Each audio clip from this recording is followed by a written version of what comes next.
The massive doors of the council chamber opened with a sound like distant thunder. Captain Sarah Chun walked through them with steady steps, her small human delegation following behind. The chamber was huge, with curved walls that reached up into shadows. 12 different alien species sat in a perfect circle, each on thrones that matched their home worlds. Chun had been in this room before, but it never stopped being impressive. The Veltar representatives looked like living crystals, their bodies catching and reflecting the soft blue light. The Corvin delegation wore their traditional war armor, even in peaceful meetings. The gas-breathing Nethies floated in their protective suits, while the insect-like Cricks clicked their mandibles in what humans had learned was polite greeting. At the center of it all sat Ambassador Zethkri, the current speaker of the council. His crystal body was larger than the others, showing his age and importance. When he spoke, his voice rang like a bell through the chamber's translation systems. "Humans," Zethkri began, his tone carrying the weight of authority that had ruled the galaxy for thousands of years. "You have been called here today to discuss a matter of great importance to galactic stability." Chun remained standing, her hands clasped behind her back. She had learned long ago that showing respect to the council meant following their customs, even when those customs made her feel small. "We are honored by your attention, Speaker. The council has been watching your species with growing concern," Zethkri continued. "In the 50 years since you achieved faster than light travel, you have shown a disturbing tendency toward expansion. You currently occupy 12 worlds, which is more than adequate for a species of your limited development." General Korax of the Corvin Empire leaned forward in his throne. His scarred face showed the marks of many battles. "Your military buildup has not gone unnoticed either, humans. You build ships with no clear purpose other than to project power." Chun kept her expression neutral, though she felt her jaw tighten slightly. "We build ships to explore, General. Exploration requires protection." "Protection from what?" asked Councillor Vitas of the peaceful Eldani. Her blue skin seemed to glow with inner light. "The galaxy has been at peace under Council guidance for over a millennium. There are no threats that require such military preparation." The truth was more complex, but Chun knew better than to argue. Humanity had indeed been building ships and expanding their territory. What the Council did not understand was why. Earth's home system was overcrowded, and humans had always been a species that looked to the horizon. 12 worlds were not enough for a species that numbered in the billions and dreamed of the stars. "The Council has made a decision," Zethkri announced, his crystalline form seeming to grow brighter. "Humanity will immediately cease all colonization efforts beyond your current territories. You will also submit your military development to Council oversight. All new ship construction must be approved by this body." The chamber fell silent, except for the soft humming of the environmental systems. Chun felt the weight of 12 alien gazes upon her. This was the moment they had all known would come eventually. Humanity had grown too fast, too independently. The Council had tolerated it for a time, but their patience was at an end. "And if we refuse?" Chun asked quietly. Korax's laugh was like grinding metal. "Then you will learn why no species has successfully defied this Council in 1,000 years. We have fleets that could darken your skies. We have weapons that could turn your worlds to glass. Do not mistake our preference for peace as weakness, human."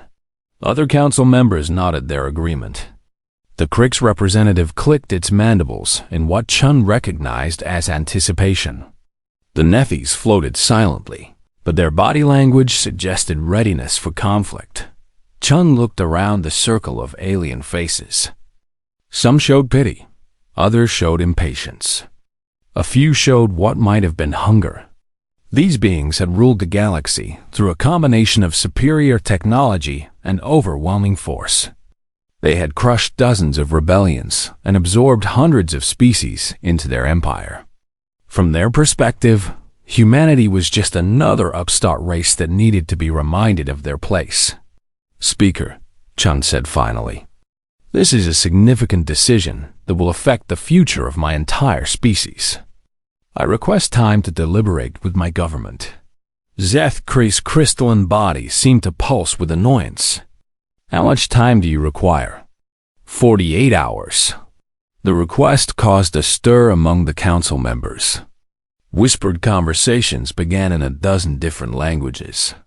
Most species, when faced with council ultimatums, required only minutes to accept reality. Ours suggested either stupidity or defiance, neither of which was tolerated well. Very well, Zethkri said after conferring with his fellow council members. You have 48 of your hours to reach the only logical conclusion. When you return, we expect your complete compliance with our requirements. Chun bowed slightly, another human custom that the aliens had learned to interpret as respect. Thank you for your patience, Speaker. We will not waste this time. As the human delegation turned to leave, Chun heard quiet conversations beginning behind them. The Corvin were already discussing troop movements. The Veltar were calculating the resources required for planetary occupation. The Krix were making clicking sounds that their translators rendered as excitement about new hunting grounds. None of them seemed worried about humanity's response. Why would they be? Earth's 12 worlds were scattered across a small section of the galaxy's outer rim. Their total population was less than a single Corvin military district.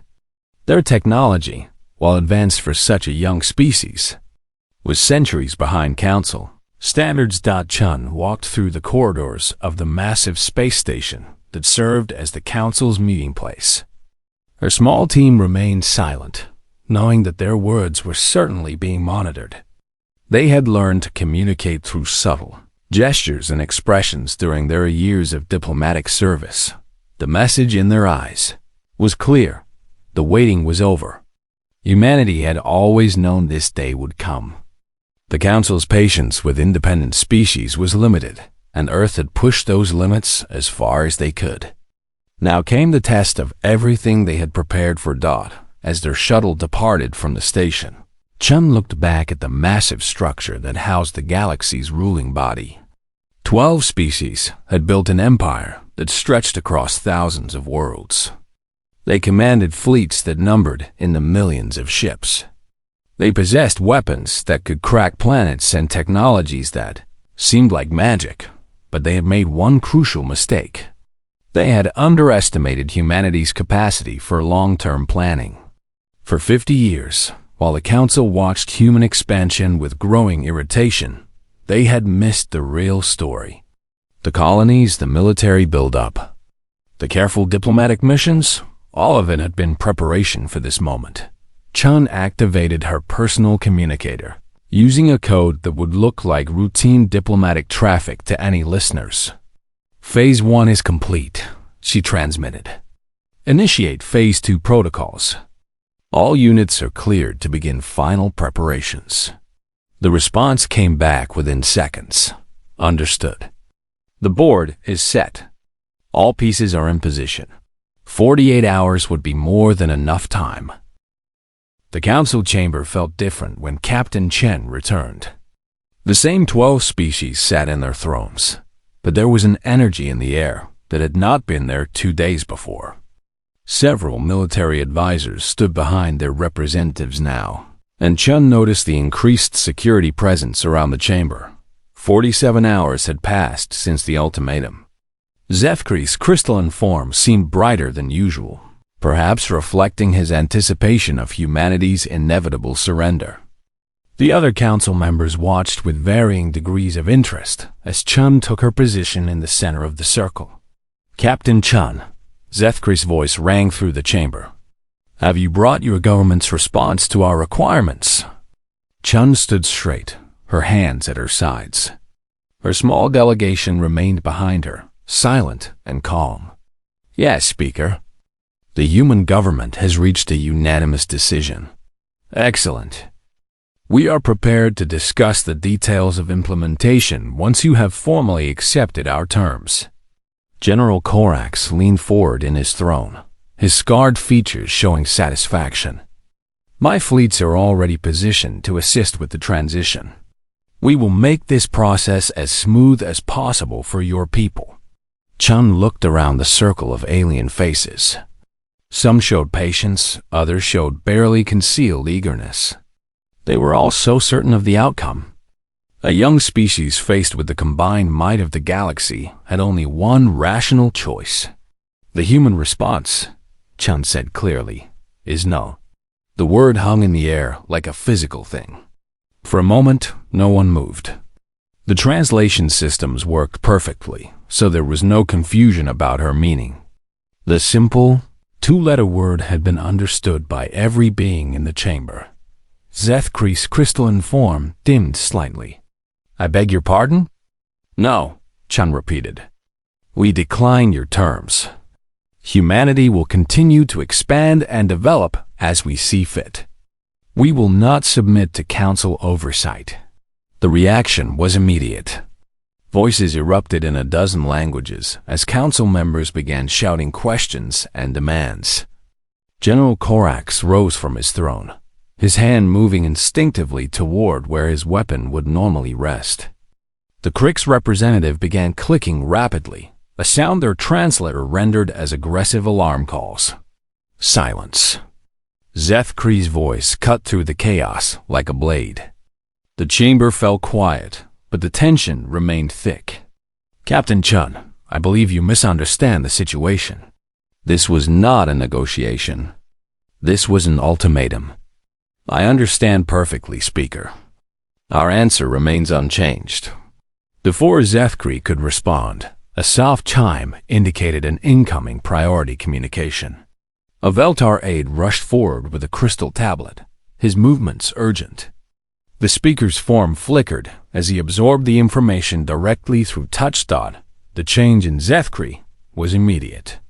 His bright crystalline structure suddenly dimmed to almost gray. He stared at the tablet for several seconds before looking up at Chun with what humans might recognize as shock. "What is the meaning of this report?" he demanded. Chun remained calm. "I'm afraid you'll need to be more specific, Speaker." Another aide rushed into the chamber, this one heading for the Corvin delegation. General Corax grabbed the datapad with his massive hands, his eyes scanning the information rapidly. The color drained from his already pale face. "This is impossible," he growled. More aides began entering the chamber, carrying urgent messages to each delegation. The calm, controlled atmosphere of the council session was rapidly dissolving into barely contained chaos.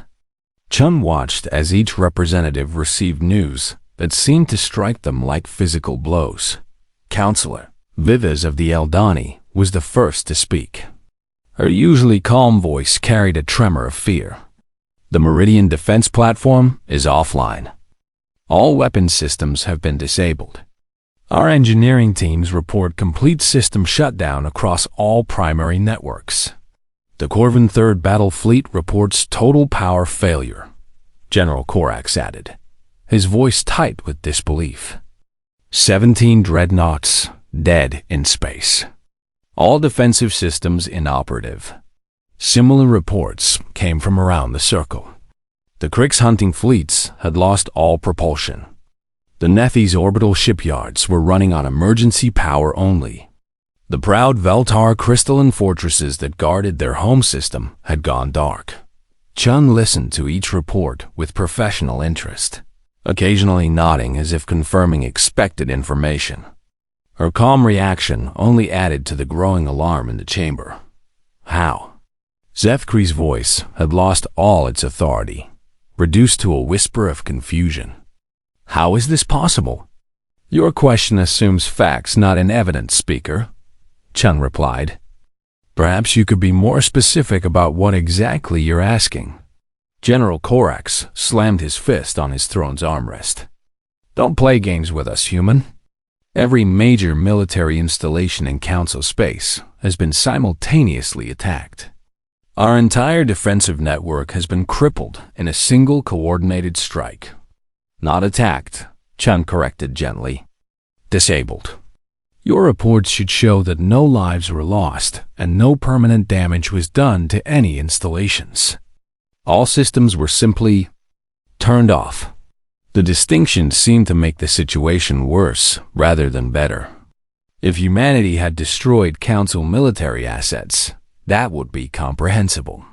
Wars had logic. Destruction had purpose. But surgical disabling of systems across 17 star systems suggested a level of capability that none of them could understand. The coordination alone should be impossible, whispered the ethereal representative, a being of pure energy who rarely spoke in council sessions. The distances involved, the precise timing. No single species possesses such capability. Chun smiled slightly. You're absolutely right. No single species could coordinate such an operation using conventional methods. More reports continued streaming into the chamber. The scope of the operation was becoming clear, and it defied everything the Council thought they knew about galactic warfare. Every major shipyard, every strategic defense platform, every military command center had been hit within a 30-second window. The Crix representative chittered frantically before its translator caught up. Our home fleet reports weapon systems offline. Navigation computers unresponsive. They are completely helpless. As are we all, apparently, Zethkri said quietly. His crystalline form had dimmed to almost transparent. Captain Chun, what have you done? Chun looked around the circle of frightened alien faces. These beings had ruled the galaxy through superior technology and overwhelming force. They had grown comfortable in their dominance, certain that their position was unassailable. The idea that they could be rendered helpless by a species they considered primitive was beyond their ability to process. We demonstrated a simple truth, Speaker. Capability and intent are different things. This is an act of war. General Korax roared, but his words lacked conviction. How could you declare war when your weapons no longer functioned? No, Chun said firmly. This is an act of clarification. You threatened corrective measures against our expansion. We corrected your ability to implement those measures. The distinction is important. The chamber fell silent except for the continued arrival of aides with more reports of disabled systems. Each message painted the same picture. The Council's mighty military machine had been surgically neutered without a single shot being fired in return. Zethkri finally found his voice again. What are your demands? Chun considered the question. We have no demands, Speaker. We simply refuse to accept your limitations on our expansion and development.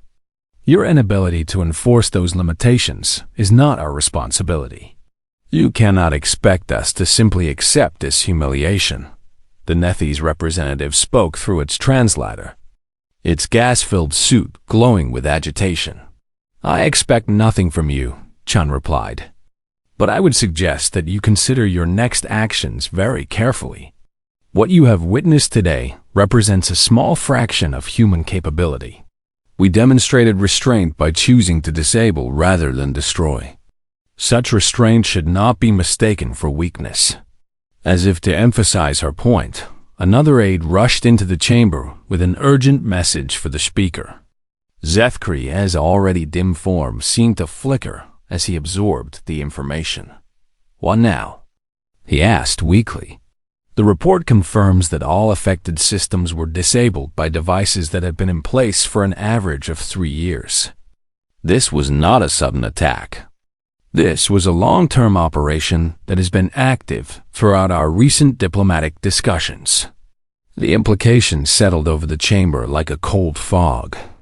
While the Council had been debating humanity's fate, human agents had been preparing for this exact scenario. Every major installation had been compromised years ago. The devices waiting patiently for activation. Chun watched as the reality of their situation became clear to each council member. Their technological superiority meant nothing if humans could turn it off at will. Their numerical advantage was irrelevant if their ships could not move or fight. Their 1,000-year empire had been reduced to helpless observers of their own impotence. 48 hours was more than enough time, Chun said quietly, answering a question no one had asked. The silence in the council chamber stretched on as alien minds tried to process an impossible situation. General Korax was the first to recover his voice, though it shook with barely controlled rage. How? He demanded. How did you coordinate attacks across 17 star systems? The distances alone make simultaneous action impossible. Even our fastest communication networks have significant delays across such space. Chun looked at the scarred Corvan general with something that might have been pity. You're thinking about this problem using your own limitations, General. Humans approach challenges differently. Answer the question. Korax slammed his fist down again. What technology did you use? What allies assisted you? No single species possesses such capability. You're right, Chun agreed calmly. No single species could accomplish what you've witnessed today using conventional methods and thinking. Zefkri's crystalline form flickered with agitation. Conventional methods?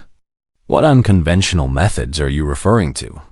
Chun walked closer to the center of the circle, her movements deliberate and unhurried.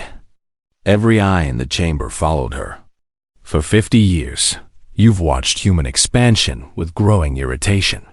You saw our colonies, our ship construction, our diplomatic missions. You thought you understood what you were observing. We observed a young species attempting to claim territory and resources beyond their station, Counselor Vitha said, her blue skin now pale with stress. You observed the results of our activities, Chun corrected, but you never understood their true purpose. Every human colony established in the past 30 years included teams of engineers who specialized in studying local technology. Every diplomatic mission included intelligence officers who mapped communication networks and defense systems. Every trade agreement included provisions for human technical advisors to work within your infrastructure. The implications began to dawn on several council members simultaneously. The ethereal representative's energy form pulsed with alarm. You're describing systematic infiltration of council space. We're describing systematic preparation for an inevitable confrontation, Chun replied. This council has a long history of absorbing or destroying independent species. Did you think humanity would simply ignore that pattern? General Korax leaned forward menacingly. You sent spies into our territory? We sent engineers, students, workers, and diplomats. People who were genuinely interested in learning from your advanced civilizations. The fact that they also mapped your vulnerabilities was simply practical preparation. Zefkri's voice carried a note of desperate hope. But the coordination, even with advanced knowledge, you could not possibly synchronize actions across such distances. Chun smiled for the first time since entering the chamber. Speaker, what do you know about quantum entanglement? It is a theoretical physics concept with limited practical applications. The Veltar leader replied, his crystalline structure brightening slightly as he engaged with a technical problem. Useful for certain types of secure communication, but the energy requirements make it impractical for large-scale operations. Impractical using your methods, Chun agreed. But humans have a saying, necessity is the mother of invention. When you absolutely must have instantaneous communication across galactic distances, you find ways to make the impractical practical. The revelation hit the chamber like a shockwave. Instantaneous communication would revolutionize galactic politics and warfare. It would make coordination across vast distances not only possible but simple. Impossible, whispered the Crick's representative, its mandibles clicking rapidly. The power requirements alone would be enormous. Only if you try to force quantum particles to maintain entanglement using brute force methods, Chun explained. Humans discovered that certain crystalline matrices could maintain entangled states with minimal energy input when properly prepared. She gestured toward the Veltar delegation. In fact, we learned the basic principles by studying Veltar crystal technology. Your people were very generous in sharing their knowledge with our eager students. Zethkree's form dimmed to almost transparent as the implications became clear. You used our own technology against us. We learned from you, Chun corrected. The difference is important. Everything we accomplished was built on foundations provided by Council species. We simply applied that knowledge in ways you hadn't considered. General Korax stood up from his throne, his massive frame towering over the chamber. Enough of this. You may have caught us off guard with your tricks, but the Council commands resources you cannot imagine. We have billions of ships, trillions of soldiers. You cannot disable everything. Can't we? Chun asked mildly. Another aide rushed into the chamber, this one carrying multiple data tablets. He moved from delegation to delegation, distributing reports with increasing urgency. As each representative read their updates, their expressions grew darker. What now? Zethkree asked wearily. The Nethi's representative spoke first, its translator rendering its distress clearly. Our civilian shipping networks are reporting system failures. Trade vessels are losing navigation and communication across our territory. The Krix hunting fleets have lost contact with their support stations, added the insectoid delegate. All orbital platforms in our outer systems have gone dark. Similar reports came from around the circle. What they had initially assumed was a military operation was expanding to include civilian infrastructure. The scope of human preparation was becoming clear, and it was far beyond anything they had imagined. Chun listened to each report with professional interest. The devices we placed weren't limited to military targets. We prepared for the possibility that you might attempt to use civilian infrastructure to support military operations. You're talking about the systematic paralysis of galactic civilization. Counselor Vitha said, her voice barely above a whisper. We're talking about demonstrating the futility of resistance, Chun replied. Every critical system in Council space has been mapped, studied, and prepared for neutralization if necessary. Your transportation networks, your communication grids, your power distribution systems, your manufacturing centers, all of it. The chamber fell silent as the full scope of humanity's preparation became apparent. This had not been a military strike in any conventional sense. It had been the activation of a network that had been built slowly and carefully over decades.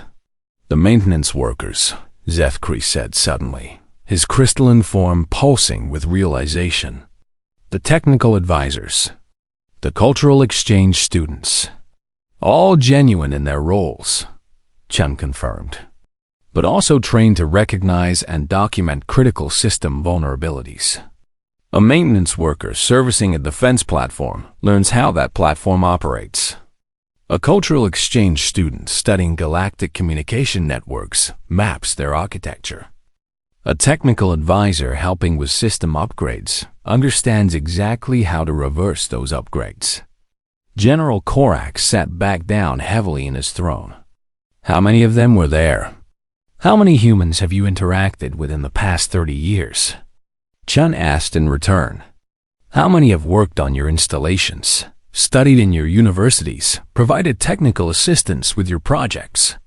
The question hung in the air as each delegation member considered their own experiences with human personnel. The numbers were staggering.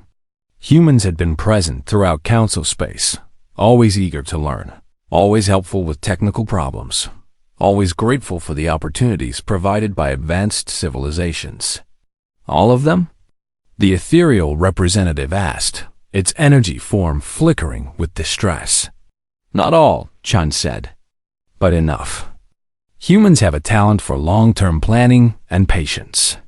We've been preparing for this confrontation since the day we first made contact with Council space. Zethkree's voice was barely audible. What do you want from us? Nothing, Chun replied simply. We want to be left alone to expand and develop as we choose. We want the same freedoms that Council species enjoyed when they were at our stage of development.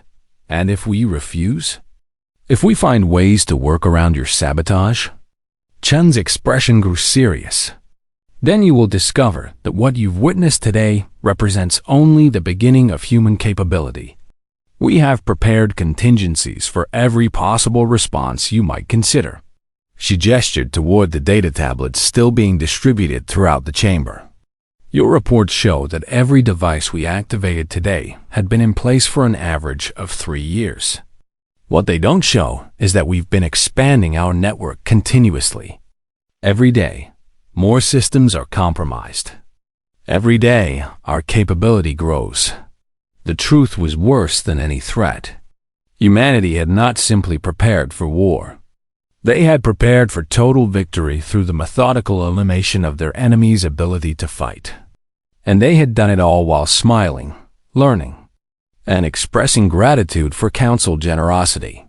You've been planning this for 30 years, General Korak said, his voice hollow with defeat. We've been planning this since the day we learned that the galaxy was ruled by a council that had never tolerated true independence, Chun corrected. We simply executed our plan very, very carefully. The council chamber had become a place of whispered conversations and urgent planning. Representatives huddled with their advisors, speaking in low tones that their translation systems barely picked up. The carefully maintained dignity of galactic leadership was crumbling under the weight of an impossible situation. Zethkri had been silent for several minutes, his crystalline form flickering between different levels of brightness as he processed the magnitude of humanity's preparation. When he finally spoke, his voice carried a note of desperation that had never been heard in these chambers before. Captain Chun, you have made your point. Your species has demonstrated remarkable capability and planning. But surely you understand that this situation cannot continue indefinitely. Chun remained standing in the center of the circle, surrounded by beings who had ruled the galaxy for 1,000 years and now found themselves helpless. I'm not sure what you mean, Speaker. You have paralyzed our military capabilities and crippled our infrastructure. But you are only 12 worlds facing an empire of thousands. Even with your technological advantages, you cannot maintain this level of control permanently. General Korax rose from his throne, his scarred features set in grim determination. The human is correct that we cannot fight back immediately. But we are not defenseless. We have reserves, backup systems, civilian fleets that can be converted to military use. Other council members began nodding agreement, drawing strength from the Corvin general's words. The Krik's representative clicked rapidly, its translator rendering excited agreement. The Nethi's delegate's suit glowed brighter as its occupant became more animated.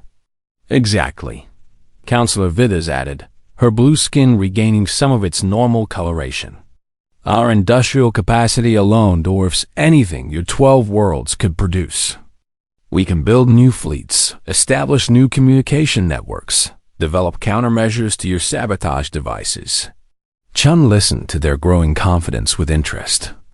It was fascinating to watch hope return to beings who had moments before been paralyzed by fear.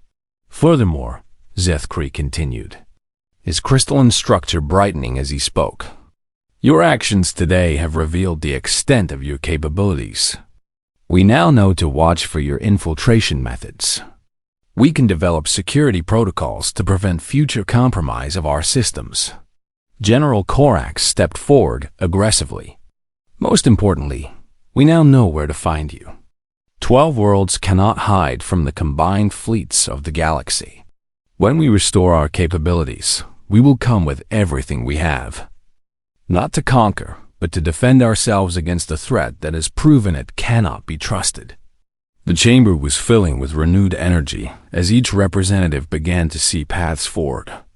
They had been shocked by humanity's first strike, but they were not without resources. The galaxy was vast and they controlled most of it. Your clever sabotage has bought you time, nothing more, the ethereal representative said, its energy form pulsing with determination. Time we will use to prepare countermeasures and overwhelming response. Chun nodded thoughtfully as she listened to their planning. You're absolutely right about several important points. You do have vast industrial capacity. You could potentially build new fleets and establish secure communication networks. Given enough time and resources, you might even develop effective countermeasures to our current methods. Then you understand that your position is ultimately untenable, Zethkri said with growing confidence. I understand that you're thinking about this as a conventional military problem, Chun replied. But we've already established that humans don't approach problems conventionally. She began walking slowly around the circle, making eye contact with each representative as she passed their throne. You're assuming that what you witnessed today represents the full extent of human capability. You're assuming that we would reveal our best methods in an opening demonstration. The renewed confidence in the chamber began to waver slightly, but General Korax pressed forward. Are you claiming to have held back? Your strikes were precise and comprehensive. You clearly used significant resources to achieve such coordination. We used virtually no resources, Chun said quietly. Today's demonstration was accomplished by pre-positioned devices that activated automatically when specific conditions were met. No human ships left our territory. No active signals were transmitted from human space. No personnel were put at risk. She paused in front of the Corvin delegation. General, how long would it take you to mobilize your reserve fleets for a campaign against our 12 worlds? Korax considered the question briefly. 6 months to fully mobilize and position forces. Perhaps 3 months for a preliminary strike. And how long would it take to restore your primary battle fleets to operational status? Our engineering teams estimate 2 to 3 weeks for basic functionality. Full combat readiness might require 2 months. Chun nodded approvingly. Excellent timelines. Very professional assessment. She continued her slow circuit of the chamber. And you're absolutely correct that given enough time, you could overwhelm our 12 worlds through sheer numbers. Then what is your strategy? Counselor Vidas asked. Surely you don't intend to simply wait for us to restore our capabilities and respond? Our strategy, Chun said, stopping directly in front of the speaker's throne, is based on a fundamental misunderstanding you've all made about today's events. Zethkri's crystalline form dimmed slightly. What misunderstanding? Chun looked around the circle of alien faces. You keep referring to what happened today as our first strike. You're treating it as the opening move in a military campaign that will follow conventional patterns of escalation and response. Because that's exactly what it was, General Korax growled. A preemptive attack designed to cripple our ability to respond to your defiance. No, Chun said firmly. Today was not a first strike. Today was a demonstration of what humans can accomplish when we decide to take action. But more importantly, it was a warning about what comes next if you choose to escalate this situation. The chamber fell silent as the implications of her words began to sink in. If today's comprehensive paralysis of Council military capabilities was merely a demonstration, what would an actual attack look like? Explain, Zethkri demanded, though his voice lacked its earlier authority. Chum returned to the center of the circle. Today we disabled your military assets. We demonstrated that we can reach any target in Council space at any time. But we chose to disable rather than destroy. We chose to minimize disruption to civilian populations. We chose restraint. She paused, letting her words register fully. If you choose to mobilize against our worlds, if you choose to interpret our desire for independence as a threat that must be eliminated, then our response will be correspondingly less restrained. Are you threatening to destroy our worlds? The Crick's representative chittered, its translator struggling with the rapid clicks of alarm. I'm explaining the concept of proportional response, Chan replied calmly. You threatened corrective measures against our expansion. We demonstrated our ability to correct your threatening capabilities. You are now discussing overwhelming force against our worlds. This would necessitate a different level of response. General Korax leaned forward menacingly. What level of response? Chun met his gaze without flinching. Are you certain you want me to detail the next phase of human contingency planning? Some knowledge cannot be unknown once it's shared. The warning hung in the air like a physical thing. Around the circle, alien minds grappled with the implications. If humanity's demonstration had been accomplished with prepositioned devices and no active involvement, what could they accomplish with actual military action? You're bluffing, the Nethi's representative said through its translator, but the words lacked conviction. Am I? Chun asked. How would you tell the difference? Our demonstration today was dismissed as impossible right up until the moment it happened. Our 30-year preparation was invisible until we chose to reveal it. What makes you think our current capabilities are any more apparent than our previous ones were? Zethkri's crystalline form had dimmed to almost transparent. What are you saying? Chun looked around the chamber one final time. I'm saying that you have a choice to make. You can accept that humanity will continue to expand and develop independently. Or you can learn why no one has successfully opposed us when we decide something is necessary. She turned toward the chamber's exit, then paused. Oh, and speaker, when you're considering your options, remember that everything you've seen today was accomplished by automated systems we put in place years ago. Imagine what we could accomplish if we decided to take direct action. As Chun reached the chamber doors, she stopped and looked back at the assembled representatives of galactic power. Honored council members, I believe there's been a misunderstanding. What you witnessed today, the simultaneous neutralization of your strategic assets across 17 star systems. That was only the first strike. The words echoed through the chamber as the massive doors closed. Behind the human delegation, in the silence that followed, 12 species that had ruled the galaxy for a millennium tried to comprehend a truth that their experience had never prepared them for. They were no longer the apex predators of galactic civilization. The silence in the council chamber stretched for what felt like an eternity. Captain Chun's words echoed in the minds of every being present, each syllable carrying implications that grew more terrifying the longer they considered them. The phrase "first strike" had transformed their understanding of the situation completely. Zethkri was the first to find his voice, though it came out as barely more than a whisper. What did she mean by "first strike"? General Korax stood frozen beside his throne, his battle-scarred features pale with a realization that made his extensive military experience seem suddenly inadequate. If today was only the first strike, then they have planned additional phases of escalation. Counselor Vithas finished, her blue skin now completely colorless. But how much more damage could they possibly inflict? They've already crippled our entire military infrastructure. The Crick's representative began clicking frantically, its translator struggling to keep up with the rapid-fire communication. Analysis suggests multiple interpretation vectors. First strike implies second strike capability. Second strike implies third strike preparation. Pattern suggests comprehensive strategic planning. An aide rushed into the chamber, carrying a data tablet marked with the highest priority designation.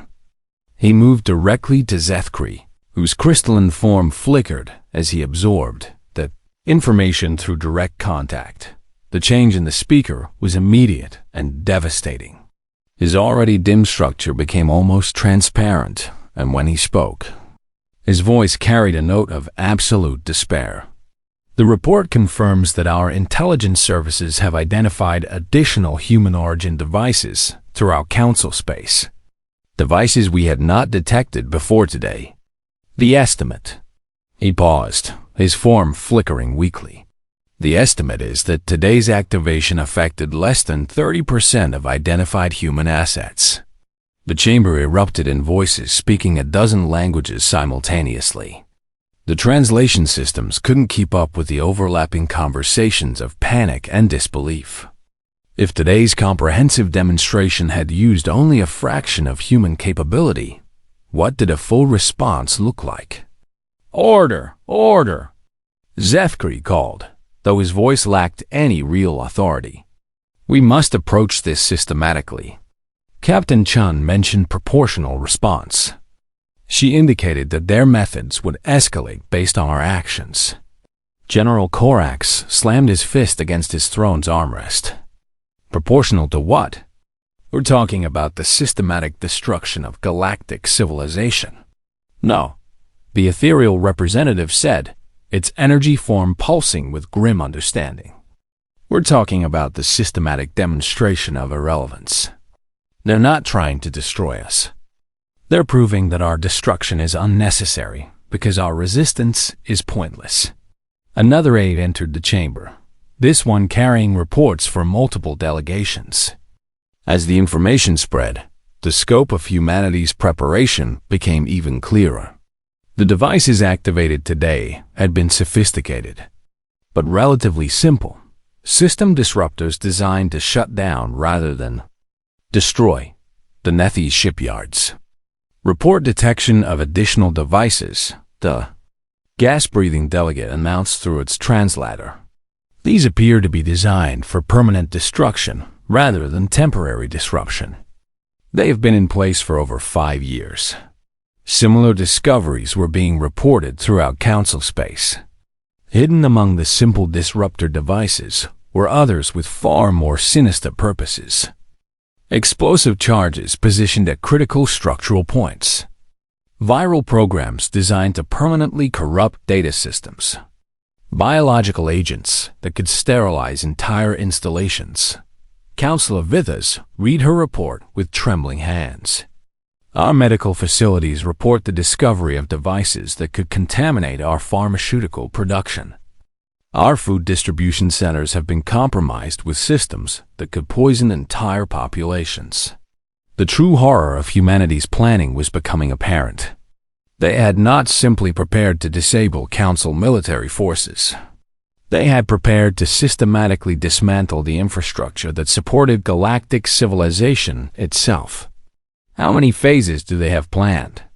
Zefkri asked, though he clearly dreaded the answer. The question hung in the air as alien minds tried to grasp the implications. If humanity had spent 30 years preparing for this confrontation, how many different levels of response had they developed? How many ways to escalate the conflict if the Council chose to resist? We need to consider their psychology, the ethereal representative said, its energy form stabilizing as it focused on analysis. They chose to demonstrate restraint in their opening move. They disabled rather than destroyed. They targeted military assets rather than civilian populations. This suggests they prefer minimal force if possible. But they also demonstrated the capability for maximum force if necessary, General Korax added grimly. The choice between disabling our fleets and destroying our worlds is theirs to make. Not just our worlds, Councillor Vithas said quietly. If they can contaminate our food supplies and pharmaceutical production, they can target our populations directly. They could commit genocide without firing a single weapon. The chamber fell silent as the full scope of humanity's preparation became clear. This had not been military planning in any traditional sense. It had been the methodical development of absolute power over their enemies. Continued existence. Another priority message arrived. This one causing Zefkri's crystalline form to flicker rapidly as he processed the information. Our deep space monitoring stations report the detection of human vessels leaving their territory for the first time in decades. Where are they going? General Corax demanded. Unknown. They disappeared from our sensors shortly after departure. But the implications? Everyone in the chamber understood the implications. Until now, all of humanity's actions had been accomplished through pre-positioned assets and automated systems. If human ships were now actively moving through space, it suggested a shift from passive demonstration to active preparation. We have to make a decision, Zethkri said, though his voice lacked conviction. Do we accept their demands and allow unrestricted human expansion, or do we attempt to resist and face the consequences of escalation? What choice do we have? The Krik's representative chittered. They have demonstrated the capability to destroy galactic civilization whenever they choose. Resistance appears to be suicide. But capitulation means the end of Council authority, General Corax protested. If we bow to human demands, every other species will question our legitimacy. The empire we've built over 1,000 years will collapse. The empire has already collapsed, Councillor Vithas said quietly. We just haven't admitted it yet. True power rests with those who can destroy what others have built. Today, we learned that humanity has been the real power in this galaxy for years. Zethkri's form continued to flicker as he struggled with the magnitude of their situation. But their demands were modest. They only want to be left alone to expand and develop freely. They're not seeking to rule the galaxy themselves. Because they don't need to rule it, the ethereal representative observed. When you can destroy something at will, you don't need to control it directly. You simply need others to understand that their continued existence depends on your restraint. The truth was more unsettling than any direct threat. Humanity had achieved absolute power not through conquest, but through the patient accumulation of the ability to end their enemy's civilization whenever they chose. They had made the Council's authority irrelevant without needing to claim that authority themselves. There's something else, General Corax said reluctantly. Something that makes resistance even more futile. What? Zethkri asked, though he clearly didn't want to hear the answer. Think about their timing. They waited until we issued an ultimatum before revealing their capabilities. They could have demonstrated this power at any time over the past 30 years. They chose to wait until we forced their hand. The implication was clear and terrifying. If humanity had been this patient and methodical in their preparation, if they had waited 3 decades to reveal capabilities they could have used at any time, what did that say about their long-term planning? They're not reactive, Councillor Vithas whispered. They're not responding to our threats.